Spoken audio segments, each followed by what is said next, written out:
जय माता दी दोस्तों, आप सभी का स्वागत है हमारे YouTube चैनल अमृता एस्ट्रो में। सबसे पहले तो आप सभी को इस आने वाले नए वर्ष 2025 की बहुत बहुत शुभकामनाएं। माता रानी आपकी हर इच्छा को इस वर्ष में पूरा करे।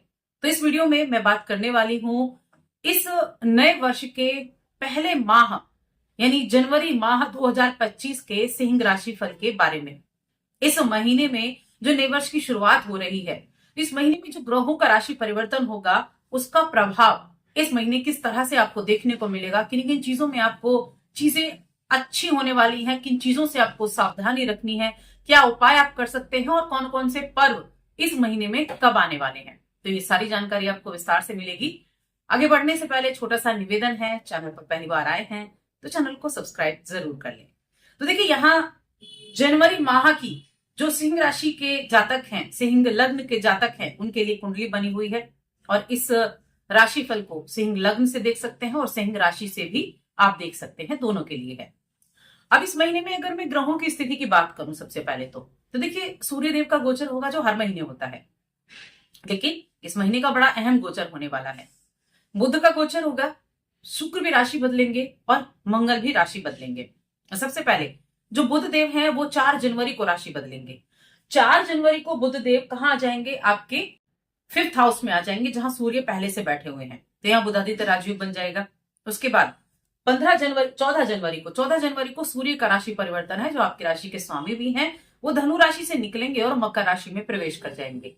अब ये जो दिन होता है ना, बड़ा महत्वपूर्ण होता है, क्योंकि जिस दिन सूर्य का गोचर होता है मकर राशि में, उसी दिन मकर संक्रांति का पर्व मनाया जाता है, जो बहुत ही धूमधाम से मनाया जाता है।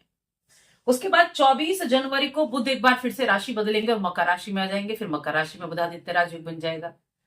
21 जनवरी को मंगल देव, जो कि वक्री तो थे ही और नीच अवस्था में भी थे, वो वक्रस्थ स्थिति में चलते हुए मिथुन राशि यानी कि आपके 11th हाउस में उनका गोचर हो जाएगा।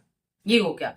शुक्र इस महीने के अंत में राशि बदलेंगे, जो कि 28 जनवरी को बदलेंगे। 28 जनवरी को शुक्रदेव का गोचर होगा और शुक्रदेव आपके 7th भाव से निकल आपके 8th भाव में राहु के साथ युति कर लेंगे। तो ये तो होगी ग्रह गोचर की बातें। इनका प्रभाव किस तरह से होगा, इसके बारे में जान लेते हैं। तो सबसे पहले हम आपके करियर के बारे में बात करेंगे। आपका करियर हो गया, बिजनेस है, नौकरी है, जो भी आपका काम है। आपका करियर का हाउस होता है 10वां भाव, जिसके यहाँ 10वां भाव अगर आप देखें तो यहां गुरु बैठे हुए हैं, यहां पर गुरु बैठे हुए हैं, ठीक है, और वक्री अवस्था में है। अब यहां जो आपका करियर है वो अच्छी गति से चलने वाला है, कामकाज अच्छे रहेंगे, शेयर मार्केट से भी आपको लाभ मिलता दिख रहा है, क्योंकि आपके 5th भाव में, आपके त्रिकोण भाव में आपके राशि के स्वामी विराजमान है, बुधादित्य राजयोग बना रहे हैं। तो ये आपके कार्यक्षेत्र में बदलाव का भी योग बना रहा है और साथ में यहाँ व्यापार भी अच्छा चलेगा। व्यापार के सिलसिले में भी आपके यात्राएं भी रहेंगी, यात्राओं से आपको लाभ भी मिलेगा। और 15 जनवरी तक की मैं बात करूंगी, 14 जनवरी को जो सूर्य देव उनका राशि परिवर्तन होगा, तब तक आपके लिए कार्यक्षेत्र में बदलाव भी होंगे, वहां बदलाव अच्छे के लिए होंगे। कामकाज बड़े अच्छे तरीके से चलेगा, अपनी एफर्ट आप डालते रहेंगे, व्यापार में भी चीजें जो है अच्छी रहेंगी, व्यापार आपका अच्छा रहेगा। पार्टनरशिप में आप बिजनेस करते हैं उसके लिए भी अच्छा रहेगा। हेल्थ आपकी बहुत अच्छी रहेगी। यहाँ मध्य माह तक चीजें जो है काफी स्मूथली आपकी रन करने वाली हैं। बुधादित्य राजयोग बना हुआ है, उसका भी आपको रिजल्ट अच्छा देखने को मिलेगा। व्यापारियों के लिए देखिए, चीजें जो है काफी अच्छी बनती हुई यहाँ दिखाई दे रही हैं। बेशक आपका व्यापार धीमी गति से चल रहा है, लेकिन वो धीमी गति से ही आपको निरंतर लाभ देता रहेगा। अगर आप इस राशि के जो जातक हैं, कॉस्मेटिक का काम करते हैं, ज्वेलरी का काम करते हैं, गारमेंट्स का काम करते हैं, डिजाइनिंग का काम करते हैं, आर्टिस्ट हैं, मीडिया के क्षेत्र में हैं, उनके लिए बहुत अच्छे रिजल्ट इस समय अवधि में देखने को मिलने वाले हैं। पूरे महीने 28 तारीख तक काफी अच्छे रिजल्ट उनको देखने को मिलेंगे।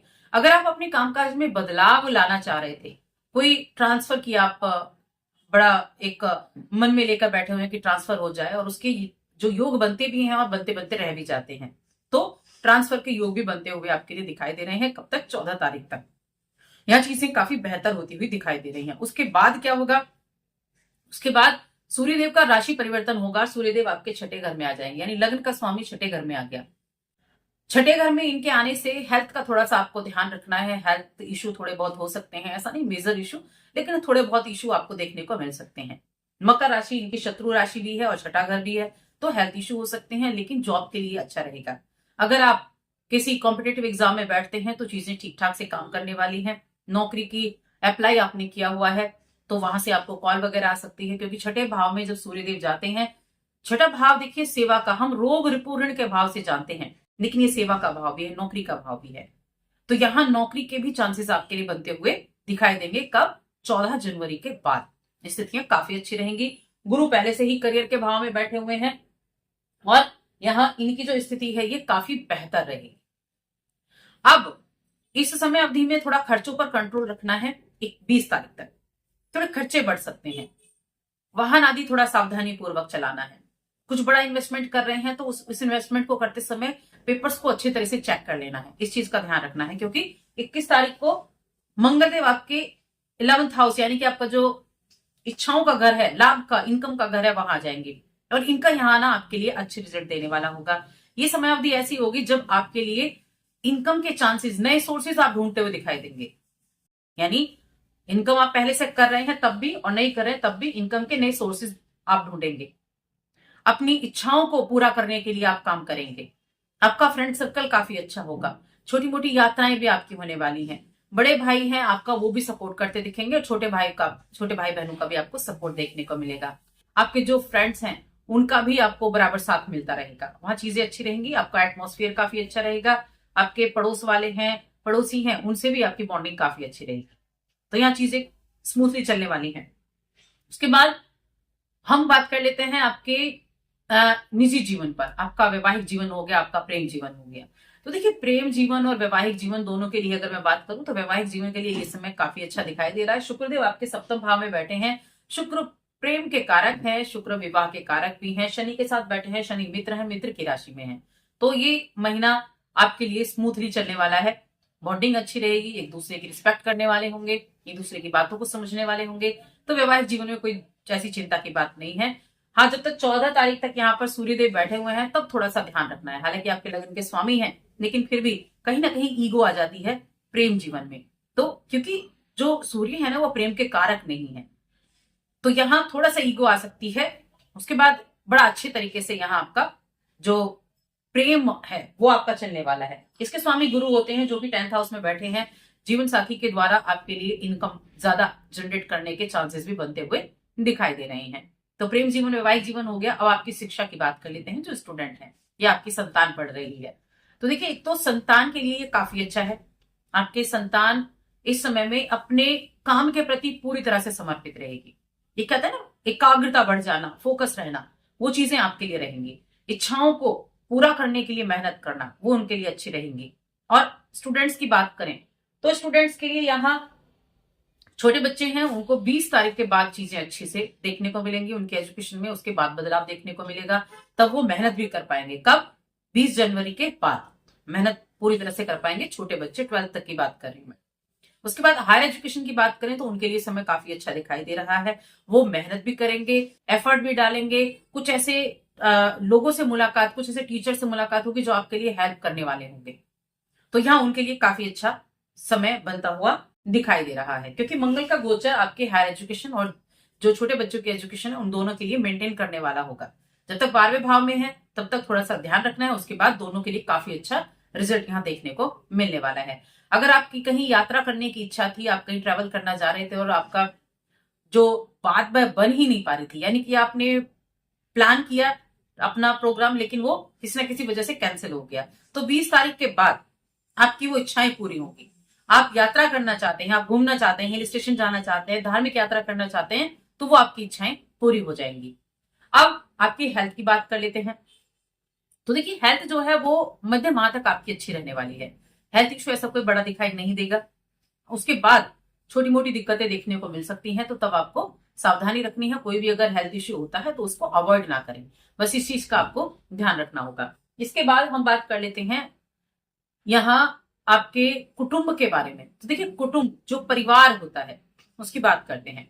तो आपका जो परिवार का घर है वहां केतु विराजमान है और आपका जो चौथा घर उसके स्वामी मंगलदेव हैं। तो कुटुंब के बीच में एक तनाव की स्थिति बन सकती है। कुछ ऐसी चीजें जब आप बात करते हैं आपको नहीं पता लेकिन उनको बुरी लग गई, या फिर पहले से द्वंद चलता आ रहा है तब आपको मध्य माह तक यानी 20 तारीख तक तो आपको थोड़ा सा संयम रखना होगा। किसी भी ऐसे शब्दों का प्रयोग ना करें जिससे बात और बढ़ जाए, तो उस चीज का ध्यान रखना है। उसके बाद आप बात करनी शुरू कर सकते हैं, उन चीजों को खत्म करने की शुरुआत आप कर सकते हैं कि जो भी आपके परिवार के बीच में कोई भी मनमुटाव चल रहा था तो उसको खत्म करने के बारे में 20 तारीख के बाद आप सोचें, उससे पहले थोड़ा संयम रखें। बाकी ओवरऑल देखा जाए तो ठीक ठाक है। अब यहाँ सारी चीजें हो चुकी हैं, अब हम बात कर लेते हैं उपाय की। लेकिन उससे पहले इस महीने में जो शुभ चीजें होने वाली हैं, देखिए मकर संक्रांति का पर्व है। मकर संक्रांति का पर्व 14 तारीख को है, जो कि सूर्यदेव को समर्पित होता है। सूर्य की उपासना की जाती है और सिंह राशि के जातक हैं तो मकर संक्रांति के दिन दान पुण्य जरूर करें, क्योंकि छठे घर में भी आपके सूर्यदेव आ रहे हैं तो कहीं ना कहीं उसका भी आपको प्रभाव देखने को मिलेगा। और हमेशा आपके छठे घर में ही होते हैं जब भी मकर संक्रांति का पर्व आता है। तो यहाँ गुड़ का दान आप कर सकते हैं, तिल का दान आप कर सकते हैं, गर्म कपड़ों का दान आप कर सकते हैं, लेकिन गुड़ और तिल का दान करना सर्वोपरि माना जाता है इस मकर संक्रांति के दिन। सूर्यदेव की उपासना करें, उनको अर्घ्य दें और उनके मंत्र का जप करें। ओम सूर्याय नमः, ओम भौमाय नमः, इन मंत्रों का जप आप कर सकते हैं जो काफी ज्यादा अच्छे लाभ देने वाले आपके लिए साबित होंगे। उसके अलावा यहाँ 13 जनवरी को पूर्णिमा का दिन होगा, 10 जनवरी को पौष मास की एकादशी जिसको पुत्रदा एकादशी भी बोलते हैं। उसके बाद 17 जनवरी को संकट चौथ, जो कि तिल का एक बड़ा ही महत्वपूर्ण एक त्योहार माना जाता है, तिल से जुड़ा हुआ संकट चौथ होगी। 29 जनवरी को मौनी अमावस्या का दिन रहेगा। काफी अच्छे यहाँ पर्व आपके लिए इस महीने में देखने को मिलेंगे। अच्छा, अब थोड़ी सी हम बात कर लेते हैं धन की स्थिति की। इस महीने में आपकी जो फाइनेंशियल कंडीशन है वो कैसी रहेगी। तो देखिए, फाइनेंशियल कंडीशन की अगर मैं बात करूं तो धन और इनकम, इन दोनों की मैं बात करूं, धन, इनकम और करियर, तो धन को संचित करने के लिए आप प्रयास कर सकते हैं मध्य माह तक, लेकिन उसके बाद धन संचित भी कर पाएंगे और आपके पास अकाउंट में पैसा भी होगा। इनकम के सोर्सेज नए खुलते हुए दिखाई देंगे। इनकम के सोर्सेज खुलना यानी कि धन आना, क्योंकि मंगल का आपके 11th हाउस में आना आपके लिए अच्छे द्वार खोलने वाला होगा। शेयर मार्केट से अच्छा लाभ आप कमा सकते हैं जो शेयर मार्केट से जुड़े हुए हैं। स्टॉक मार्केट से भी आप अच्छी प्राप्त कर सकते हैं। बैंकिंग का काम करते हैं, ट्रेडिंग आप करते हैं तो उसके लिए भी मध्य माह तक अच्छी स्थितियां बनी हुई है, यानी फाइनेंशियल कंडीशन आपकी ठीक ठाक रहने वाली है। अब हम उपाय की बात करेंगे। तो उपाय के तौर पर एक तो मैंने आपको बताया मकर संक्रांति के दिन आपको पूजा पाठ करनी है। जो आपकी राशि के स्वामी का मंत्र है, आप ओम सूर्याय नमः इस मंत्र का जाप भी कर सकते हैं। एक माला जाप तो आप जरूर ही करें, तो बहुत अच्छा रिजल्ट आपको उसका देखने को मिलेगा। और सूर्यदेव के अर्घ्य प्रतिदिन दें, आप प्रतिदिन सूर्यदेव को अर्घ्य दें और एक रविवार के दिन आदित्य हृदय स्तोत्र इसका पाठ करें, अच्छे रिजल्ट आपको देखने को मिलेंगे। तो बस आज की इस वीडियो में इतना ही। वीडियो कैसी लगी कमेंट करके बताएं। चैनल पर पहली बार आए तो सब्सक्राइब करके जाएं। जय माता दी।